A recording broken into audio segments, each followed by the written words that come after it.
एक global movement आखिर शुरू कैसे होता है? क्या कभी सोचा है? कभी कभी ना ये बस कुछ लड़कियों की जिद से शुरू होता है। ऐसी लड़कियां जो बने बनाए नियमों को मानने से इनकार कर देती हैं। चलिए आज गर्ल गाइड्स की उसी अप्रत्याशित और कह सकते हैं बहुत ही दिलचस्प शुरुआत को समझते हैं। हमें भी लड़कों की तरह ट्रेनिंग करनी है। सोचिए, ये वो शब्द थे कुछ लड़कियों के जिन्होंने 1909 में एक ऐसे इवेंट में जाने का फैसला किया जो सिर्फ लड़कों के लिए था, और उनकी बस इसी एक मांग ने सही मायनों में इतिहास की दिशा ही मोड़ दी। तो ये कहानी शुरू कहाँ से हुई? ये बात है साल 1909 की। जगह थी लंदन का मशहूर क्रिस्टल पैलेस। वहां पे ना बॉय स्काउट्स की एक बहुत बड़ी रैली हो रही थी। अब देखिए, बॉय स्काउट्स के जो फाउंडर थे रॉबर्ट बैडन पॉवेल, वो हजारों लड़कों की परेड देख रहे थे, और जाहिर है उन्हें अपने बनाए हुए इस संगठन पर बहुत ज्यादा गर्व भी हो रहा था। लेकिन उन्हें इस बात का बिल्कुल अंदाजा नहीं था कि कुछ ही पलों में उनके सामने एक बहुत बड़ी हैरानी आने वाली थी। और तभी अचानक उनकी नजर लड़कियों के एक ग्रुप पर पड़ी। और कमाल की बात क्या थी पता है? वो सिर्फ वहां आई ही नहीं थी, अरे उन्होंने तो अपनी यूनिफॉर्म, बेल्ट्स और यहां तक कि टोपियां भी खुद ही बना ली थी। ये देखकर तो बार्डन पॉवेल एकदम हैरान रह गए। उन्होंने उन लड़कियों से सीधे सीधे पूछा, आप लोग यहां क्या कर रही हैं? ये ट्रेनिंग तो सिर्फ लड़कों के लिए है।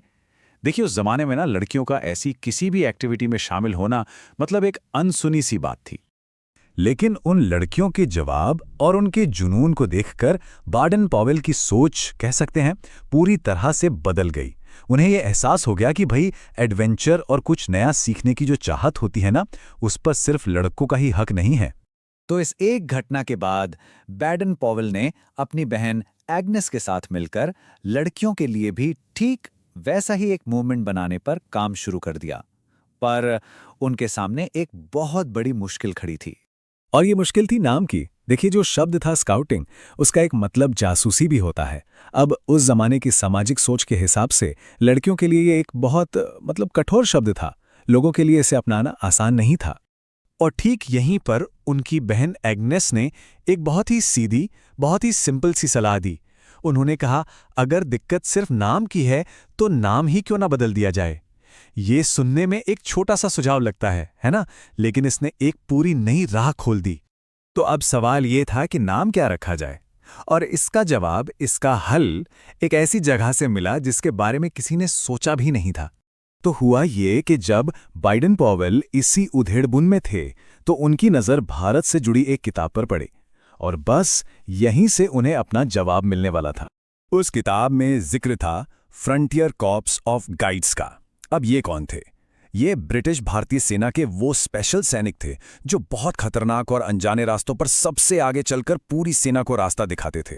मतलब वो अपने साहस और अपनी सूझबूझ के लिए मशहूर थे। बस यहीं पर बैडन पॉवेल को अपना जवाब मिल गया।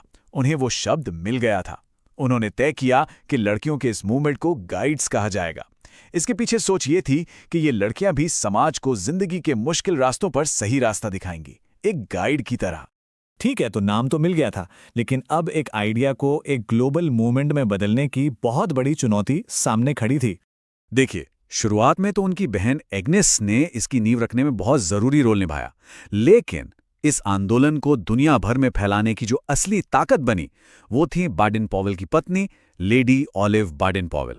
Chief guide of the world बनकर लेडी ओलिव ने इस पूरे आंदोलन को एक नई शक्ल दे दी। उन्होंने सिर्फ डिसिप्लिन और लीडरशिप सिखाने पर ही जोर नहीं दिया, बल्कि एक ऐसा फॉर्मल स्ट्रक्चर तैयार किया, एक ऐसा ढांचा बनाया जिससे ये संगठन दुनिया के कोने कोने तक मजबूती से फैल सका।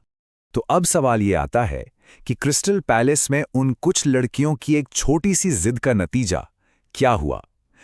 आज उसकी विरासत पूरी दुनिया में फैली हुई है। आज दुनिया भर में लाखों लड़कियां और महिलाएं गाइड्स का हिस्सा हैं। जरा सोचिए, ये उस एक छोटी सी शुरुआत की कितनी बड़ी, कितनी असाधारण विरासत है। और ये याद रखना बहुत जरूरी है कि ये पूरा का पूरा ग्लोबल संगठन उन चंद लड़कियों के दिखाए गए साहस की वजह से ही खड़ा हुआ है।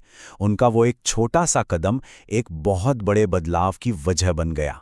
तो आखिर में ये कहानी हमें यही याद दिलाती है कि बदलाव की शुरुआत अक्सर एक छोटे से मगर बहुत ही साहसी कदम से होती है।